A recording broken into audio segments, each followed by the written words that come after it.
Hello everyone, কেমন আছো সবাই? আশা করি সবাই খুব ভালো আছো, সুস্থ আছো। তো নতুন একটা ব্লগ নিয়ে চলে এলাম। আর সবাইকে গুড মর্নিং। এখন ঘড়িতে বাজে 8:30। ঘুম থেকে উঠেছি 8:45 মতন। তো ফ্রেশ হয়ে রান্নাঘরে চলে এসেছি। আর এই যে কড়াই বসিয়ে দিয়েছি, এখানে সবজি বলতে আলু কেটে নিয়েছি। আর এই যে আটা মাখবো এখন। তোমরা তো সবাই জানো সকালবেলা করে রুটি বানাতেই হয় আমাকে। তো রান্নাঘরে চলে এসেছি রুটি বানানোর জন্য। তো ভাবলাম সকাল সকাল একটু ইন্ট্রোটা দিয়ে দিই, তোমাদের সামনে এসে একটু কথা বলি, নয়তো বা সারাটা দিন আর হয় না বলতে কি দেরি হয়ে যায়, অনেকটা বেলা হয়ে যায়। তো চলো তোমরা ব্লগটা পুরো দেখতে থাকো। আর টিফিন বানাই ফটাফট করে রেডি করি, কারণ কি দেরি হয়ে গেছে অনেকটাই, না হলে অনেকটা বেশি দেরি হয়ে যাবে। তো চলো তোমরা ব্লগটা দেখতে থাকো। মুখে একগাল হাসি নিয়ে কিন্তু ব্লগটা শুরু করেছি, তবে মনের ভেতরটা কিন্তু সমুদ্রের ঢেউয়ের মতন উথাল পাথাল করছে। আমি না ফট করে বরের সামনে কাঁদতেও পারি। একা একা বাড়িতে সারাদিন থাকি, কতবার যে চোখ থেকে জল পড়ে সেটা হয়তো তোমরা ভাবতেও পারবে না। আমার ভাগ্যটা খারাপ না সময়টা খারাপ সেটাই বুঝতে পারছি না। তবে কাঁদলে কিন্তু বুকের ভেতরটা একেবারেই ফাঁকা হয়ে যায়, জমে থাকা সমস্ত দুঃখ থেকে একটু হলেও হালকা লাগে। তবে কাঁদলে তো চোখ ফুলে যায়, আর আমার চোখ ফুললেই তো আমার ছেলে আর বর বুঝতে পারে। আর জানি ক্যামেরার সামনে ঠিকভাবে এসে কথা বলতে পারবো না, মন আমার ভীষণ খারাপ। কোনো রকম ভিডিও করে যাচ্ছি, কারণ এটা তো আমাকে করতেই হবে। এগুলো থেকে আমি 5 পয়সাও পাই বা না পাই, এগুলো আমার একটা নেশা হয়ে গেছে। নেশা তো অনেক রকমেরই হয়, তবে সেসব নেশা তো আমি কোনোদিনই করি না। তবে এই ভিডিও করার নেশাটা থেকে আমি কিছুতেই বেরোতে পারছি না। বর্তমান কোনো প্ল্যাটফর্ম থেকে 1 পয়সাও আমি আর্নিং করি না, যেটা থেকে আর্নিং করতাম সেটাও বন্ধ হয়ে গেছে। তবে আমাকে যারা ভালোবাসে তারা সুন্দর সুন্দর কমেন্ট করে, শুধুমাত্র তাদের কমেন্টের লোভে আমি ভিডিওগুলো দিচ্ছি। একটা প্রমোশন করেছিলাম, প্রমোশনের টাকাটাও আমাকে দেয়নি। হাতের ব্যস্ততার মাঝে সময় বের করেছিলাম সেই প্রমোশনটা শুট করার জন্য। সেই শুটটা কিন্তু একদিনে হয়নি, পরপর 4 বার করিয়েছে আমাকে দিয়ে। আর তারপরে গিয়ে কোম্পানি অ্যাপ্রুভ করেছে, আর তারা আমাকে একটা ফর্মের লিঙ্ক পাঠিয়েছিল, আর সেই ফর্মটাও আমরা ফিল আপ করেছি। আর সেখানে বলেছিল 1 সপ্তাহ পরেই পেমেন্টটা করে দেবে। তবে আজকে 1 মাস পার হয়ে গেছে, সেই প্রমোশনের টাকাটাও আমাকে দেয়নি। আসলে ভাগ্য খারাপ না সময় খারাপ সত্যি আমি বুঝতে পারছি না। সব দিক থেকে আমি ডুবে যাচ্ছি। আসলে মানুষ মানুষকে বোধহয় এভাবেই ঠকায়। জীবনে আমরা কখনোই কাউকে ঠকাই না, তাই আমরা এইসব ঠকবাজ মানুষকেও চিনতে পারি না। তবে আমি মনে করি আমার কপালটা তো নেবে না, কাল হয়তো সবই ঠিক হয়ে যাবে। যাই হোক, সকালবেলা ঘুম থেকে উঠে আমি রান্নাঘরে বরের জন্য টিফিন বানিয়ে নিয়েছিলাম, যেটা আমার রোজ দিনকার কাজ। ইচ্ছে করুক বা না করুক আমাকে করতেই হবে। আর বড় প্রত্যেকদিন সকালবেলা তো পুজোর বাসনগুলো মেজে দিয়ে যায়, তার সাথে ঘরে সকালবেলা যে বাসনগুলো থাকে সে কটা বাসনও মেজে দিয়ে যায়। এখন আমি রাতের বেলাতে রাত জাগি কম, কারণ কি এত খাটার পরে কোনো লাভই হয়, সমস্ত কিছু এক নিমেষে শেষ হয়ে গেছে। তাই ভেবেছি রাত জেগে নিজেকে কষ্ট দিয়ে কোনো লাভ নেই, যা এডিট থাকে সবটা দুপুরবেলাতেই করবো। হ্যাঁ, হাতে দুপুরবেলা জানি সময়টা একটু কম থাকে, তবে আমার কিছুই করার নেই, তার মধ্যে আমাকে ম্যানেজ করতেই হবে। রাত জেগে জেগে নিজেকে অসুস্থ করার চেয়ে অনেকটাই ভালো। আর আমার সময় বাঁচানোর জন্য তো আমার বর আমাকে অনেক কাজ করিয়ে দিয়েই যায়, আর বাকি কাজগুলো তো আমাকে করতেই হবে। সংসার করতে তো এসেছি আমি, আর সেই কারণে সংসারের কাজগুলো আমাকে করতেই হবে। আর তার ফাঁকেই সময় বের করে আমাকে এই কন্টেন্ট ক্রিয়েট করতে হবে। পরিশ্রম নাকি কখনোই কাউকে ঠকায় না, তবে আমি তো দেখলাম আমাকে ঠকিয়ে দিল। জানি না সামনে আমার জন্য কি অপেক্ষা করছে, ভালো কিছুও হতে পারে আবার খারাপ কিছুও হতে পারে। তবে ওই যে বললাম, কন্টেন্ট ক্রিয়েট করাটা আমার নেশা, আর্নিং হোক বা না হোক তবুও আমি সোশ্যাল মিডিয়াতে কাজ করবোই। যাই হোক, চলো তোমাদের সাথে গল্প করতে করতে দুটো ঘর কিন্তু গুছিয়ে নিয়েছি, মানে 2 ঘরের বিছানাটা তুলে নিয়েছি। ঘুম থেকে তো উঠে ওই 7:30 8টার দিকে ঘরে থাকা বাসনগুলো বের করে রান্নাঘরটা মুছতে মুছতে অনেকটা সময় চলে যায়, আর তারপর বাসি ঘরগুলো ঝাড়তেই। তো মোটামুটি কাজ বাজগুলো সারলাম, মানে ঘরের বিছানাটা তুললাম, আর তুলে না স্নানটা সেরে নিয়েছি। কারণ কি পুজো দিতে চাইলাম, কিন্তু পুজো দেওয়ার সময় হলো না। ছেলেকে স্কুলে দিতে যাওয়ার সময়টা হয়ে গেছে, যেহেতু ওর এক্সাম, তাড়াতাড়ি একটু চলে যাব। তো চলো ছেলেকে আগে স্কুলে ছেড়ে আসি, তারপরে বাদবাকি কাজগুলো করবো। তো স্কুল থেকে ছেলেকে ছেড়ে এইমাত্র আসলাম বাড়িতে। তো আসার সময় একটু ট্যাংরা মাছ নিয়ে এলাম। ট্যাংরা মাছগুলো হয়তো আজকে ভালো দেখে তো মনে হচ্ছে। তো আজকে ট্যাংরা মাছের ঝোলই করবো দুপুরবেলা। আমার ছেলেও খেতে ভালোবাসে, আমার ভালো লাগে, আমার বড় মোটামুটি ভালোবাসে। ও যেহেতু কোনো রকম মাছই পছন্দ করে না, তো যাই হোক সেজন্য ট্যাংরা মাছ নিয়ে এলাম। তবে রুই কাতল খেতে না আর ইচ্ছে করে না, সেই জন্য এই মাছ নিয়ে আসা। আমার কথাবার্তা শুনে বা আমাকে দেখে কেউ কখনো বুঝতেই পারবে না যে আমার মন খারাপ। আমার পাশের মানুষটা, মানে আমার বর বা ছেলে, কেউই কিন্তু বুঝতে পারে না, কারণ আমি ওদেরকে বুঝতেই দেইনি যে আমার অবস্থাটা কি, আমার মনের ভেতর কি চলছে। তবে কাজ করতে করতে কাজের ফাঁকে ফাঁকে দেখি সময় সময় জল পড়ে যাচ্ছে চোখ দিয়ে। না, সোশ্যাল মিডিয়ায় কেঁদে ফেললে এবার অনেকেই আমাকে শুনিয়ে দেয় যত কাঁদবো তত নাকি ভিউজ। একটা চ্যানেল দাঁড় করানো যে কতটা কষ্ট, তারপর সেটা যদি চোখের সামনে বন্ধ হয়ে যায়, অবশ্য সেই কষ্টটা বোঝার মতন ক্ষমতা সবার মধ্যে থাকে না। যে জিনিসটা যার চলে যায় সেই একমাত্র সেটা বোঝে। ওই হাউমাউ করে কাঁদতে আমি পারি না। মনের কষ্ট হলে শুধুমাত্র চোখ দিয়েই জল বেরোয়। আমার বিয়ের সময় বিদায় বেলা তো আমি জোরে জোরে কাঁদিনি, তাই আমার আত্মীয় স্বজন পাড়া প্রতিবেশী সবাই বলে বিয়ের সময় নাকি আমি কাঁদিনি, খুবই নিষ্ঠুর টাইপের একটা মেয়ে। তবে আমার বাবা মা জানে আমি কেমন। ছোটবেলাতে যখন কিছুই বুঝতাম তখনই যা জোরে জোরে একটু জিদ করে কাঁদতাম, তবে বুঝ হওয়ার পরের থেকে আজ পর্যন্ত কেউ আমার কান্নার সাউন্ড শুনতে পারেনি। হ্যাঁ, চোখ থেকে জল পড়তে হয়তো 2-1 বার সবাই দেখেছে, তবে কারোর সামনে আমি কাঁদি না। আমি মনে করি আমি যদি কারোর সামনে কাঁদি সে আমাকে দুর্বল মনে করবে, তাই আমার হাজার দুঃখ হলেও আমি কারোর সামনে কখনোই কাঁদি না, একা একাই কাঁদি। আমার দুঃখটা সেখানে, এত পরিশ্রম করার পরেও কেন আমার সাথে খারাপটা হয়। আমি তো কখনোই কারো ক্ষতি করিনি, আর কারো ক্ষতি করার কথা মাথাতেও আসে না। আমি সবসময় মনে করি আমি যদি কারো ভালো করতে না পারি, আমি অন্তত কখনো তার খারাপটা চাইবো না, বা খারাপ করতে যাবও না কখনো। তবে এখন শুধুমাত্র একজনের উপরে ভরসা, সেটা হলো শুধুমাত্র আমার ভগবান। তো ফুল তুলে নিয়ে এসে সুন্দর করে সাজিয়ে দিয়েছি আসনটা, আর পুজোটাও কিন্তু সেরে নিয়েছি। দেখো, তো এটা হলো একটা অনেক বড় আমার চিন্তা। যতক্ষণ না পুজোটা সারি ততক্ষণ ভীষণ চিন্তা লাগে আমার। কারণ কি দেখো, মাছ ধরে বা রান্নাবান্না করার পরে না আর হলো ইচ্ছে করে না পুজোটা দিতে। সেই কারণে ভাবি যে সবার আগে পুজোটা সারবো, কিন্তু সময়ই হয় না। তো যাই হোক, এখন পুজোটা সেরে নিলাম। তো চলো এবার যাবো রান্নাঘরে। তো আধা ঘন্টা ধরে মাছ কাটলাম, জানো তো মাছ কাটতে আমার ভীষণ সময় লাগে। আর মাছ নিয়ে এসেছি ছেলেকে স্কুল থেকে নিয়ে আসার সময়, তোমাদের তো দেখালামই। তো এই যে দেখো, তো এটা হলো তোমার ট্যাংরা মাছ। তো নুন হলুদ মাখিয়ে রেখে দিলাম এখন। তো এখন দেখছি যে কড়াইটা তো সকালবেলা আলুর তরকারি করেছিলাম, সেই কড়াইটা সকাল থেকে মাজাই হয়নি। তো কুয়োর পাড়েই কিন্তু বাসনগুলো আছে, তো বাসনগুলো আগে মেজে নিয়ে এসে তারপর মাছটা ভাজবো। কিন্তু এখানে একটা সমস্যা হয়ে গেছে, জানো তো। আমি একটু বসেছিলাম এডিটিংয়ে, আমার একটা ছোট ভিডিও এডিট করার ছিল। তো সেটা এডিট করতে করতে দেখি কি 1:15 মতন বেজে গেছে। তো উঠে এখন মাছ কাটতে গেছি, সেখানে অনেকটা সময় চলে গেছে। এখন দেখি 1:45 বাজে। তো 1:45 বাজে, এখন ভাত বসালে 2:30টার মধ্যে হবেও না। আর আজকে যেহেতু এক্সাম, তো ছেলে একটু তাড়াতাড়ি ছুটি হয়ে যাবে।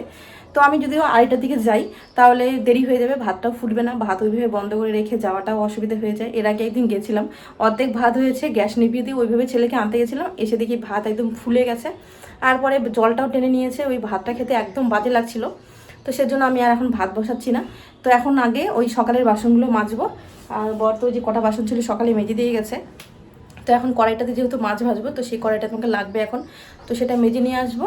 আর বাদবাকি টুকটাক কিছু মানে বাসন আছে, ওগুলো মেজে নেবো সাথে। আর তারপর মাছটা ভাজবো, দেখি কতটা সময় লাগে। তো সময় অনুযায়ী আমি এলো কাজ করব। এখন শুধু মাছটা ভাজবো, আর যে সময় থাকে একটু আলু আর বেগুন কেটে রাখবো, কারণ কি আলু আর বেগুন দিয়ে মাছটা ঝোল করবো। যেহেতু যা কাজ করতে হবে 2:15-র মধ্যে করতে হবে, 15 মিনিটের মধ্যে আমাকে যেতেই হবে। কারণ কি 2:30টার মধ্যে ওখানে আমাকে পৌঁছাতে হবে, মানে ছেলের স্কুলে। তো এই ছেলেকে নিয়ে আসা দিয়ে আসা করতেই আমার জানো তো ভীষণ হ্যাপা হয়ে যায়। মানে কাজ সামলে এই ছেলেকে দিয়ে আসা নিয়ে আসা করতে করতে আমার অনেকটা সময় চলে যায়। তো যাই হোক, আমি আর সময় বরবাদ করবো না। তো চলো আবার পরে তোমাদের সাথে কথা বলবো। এখন যাই বাসনগুলো মেজে নিয়ে আসি টুক করে। ছেলেকে স্কুলে দিয়ে এসেছি, আর ওকে স্কুলে ছেড়ে এসে বাড়িতে টুকটাক কিছু কাজ করেছি। আর তারপর বসেছিলাম একটা ভিডিও এডিট করতে আর ভয়েস দিতে। আর এই করতে করতে অনেকটা সময় চলে গেছে। রাতের বেলা ভয়েস দিয়ে রাখলে দুপুরবেলাতে খুব বেশি তাড়াহুড়ো হয় না, কাজগুলো মোটামুটি আমার সময়ের মধ্যেই আমি করতে পারি। তবে রাতের বেলা যেহেতু এখন ভয়েস দিচ্ছি না কদিন ধরে, দুপুরবেলাতে বাড়িতে ফাঁকাই থাকে, তাই ভেবেছি এখন দুপুরবেলাতেই দেবো। তাই এদিকে দেখছি কাজের অনেকটাই দেরি হয়ে যাচ্ছে। সকালবেলা টিফিন করে বাসনগুলো এখানে ভিজিয়ে রেখেছিলাম, যেহেতু বেশিরভাগই আটার বাসন। আর তাড়াহুড়োর চক্করে হাতের মধ্যে গ্লাভস পরতে ভুলে গেছি। বড়ই তো বেশিরভাগ বাসনগুলো মেজে দেয় ঠিকই, তবে এই যে রান্না করার পরে টুকটাক যে বাসনগুলো বের হয়, এগুলো তো আর আমি জমা করতে পারি না হচ্ছে, কারণ ও তো কাজ করেই আসে, ও তো আর বাড়িতে বসে থাকে না। আর সেই কারণে আমি বাসনগুলো রেখে দিতেও পারি না, যেভাবে হোক আমাকে মেজে নিতেই হয়। টাকা দিয়ে গ্লাভস কিনি, তবে গ্লাভসগুলো 2 দিন পরেই ফেটে যায়, টাকার যেন কোনো মূল্যই নেই। আর এইভাবে গ্লাভস পরে পরে কাজ করাটাও আমার পক্ষে ভালো লাগে না। তো বাসনগুলো ধুয়ে নিয়ে এসে মাছ ভাজাটা সবার আগে বসিয়ে দিয়েছি, এই যে হচ্ছে।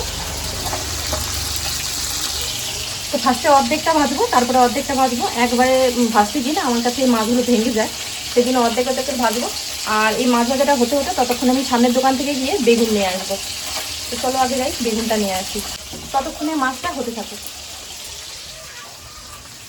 আমাদের যেহেতু সামনেই সবজির দোকান, তাই এটাই খুব সুবিধা হয়। দরজাটা চাপিয়ে দিই, নাহলে প্রচণ্ড হাওয়াতে আমার গ্যাসটা নিভে যায়। তো সামনের দোকান থেকে একটু বেগুন নিয়ে আসি। ও টাকাই তো নিতে ভুলে গেছি, টাকাটা নিতেই ভুলে গেছিলাম। তো এই যে টাকা নিয়ে নিলাম।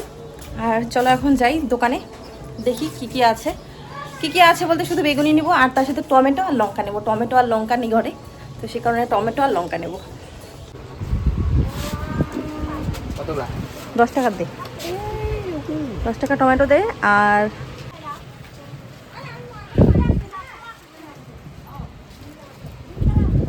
বেগুন নেবো।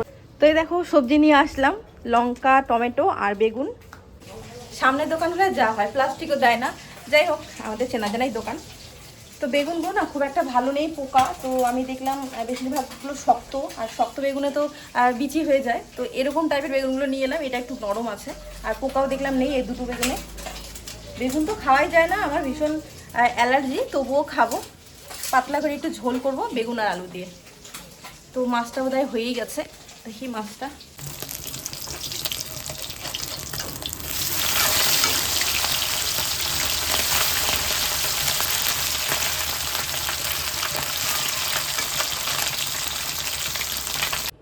তো ঝটপট করে মাছগুলো ভেজে নিলাম, আর তার সাথে সবজিগুলোও কেটে নিয়েছি। তো এই যে সবজিগুলো খালি কেটে রাখলাম, এখানে আলু আর বেগুন আছে, এই যে তলে আছে। আলুগুলো যেহেতু ভিতরে চলে গেছে, যাই হোক, আর এই যে এখানে হলো ভাজা মাছগুলো রেখেছি। একটা শিলনোড়া চাপা দিয়ে দিচ্ছি, কারণ এই যে জানলা দিয়ে না হলে বেড়াল আসবে। ওই দেখো বেড়াল অলরেডি বসেই আছে, আমি তো দেখিনি।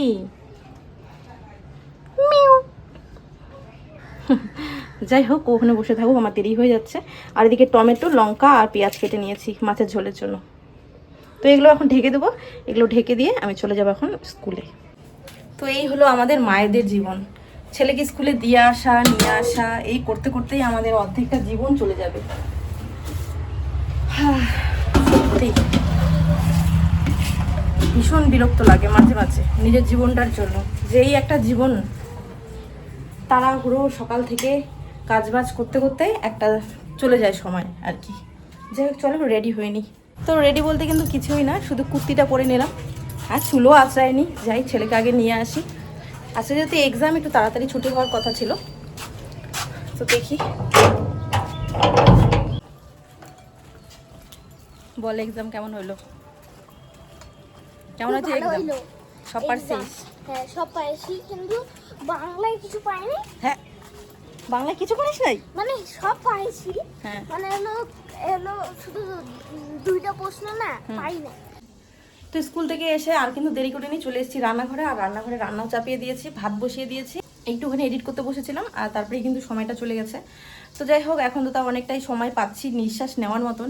এর আগে কিন্তু ওটুকু সময় পেতাম না, কারণ কি এখন তো বর অনেকটাই কাজ করে দিয়ে যায়, যেমন কাপড় ধুয়ে গেছে, সকালের বাসনগুলো মেজে দিয়ে যায়, তাই অনেকটাই সময় পাই। আর আগে না হলে সেই সময়টুকুও পেতাম না, এসে ওই বাসন মাজতে আর কাপড় ধুতে আর ভয়েস ওভার করতে অনেকটাই সমস্যা হয়ে যায়। তো এখন তাও একটু নিঃশ্বাস নেওয়ার সময় পাই, না হলে আমার অবস্থা খুবই খারাপ হয়ে যায়। তো এখন বর্তমান কিন্তু বর আমাকে অনেকটাই হেল্প করে।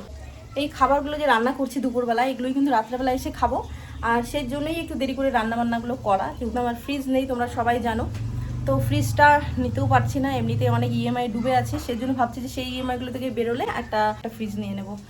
যাই হোক, সেই কারণে একটু দেরি করে রান্নাবান্নাগুলো করা, নাহলে রাত হতে হতে নষ্ট হয়ে যায়।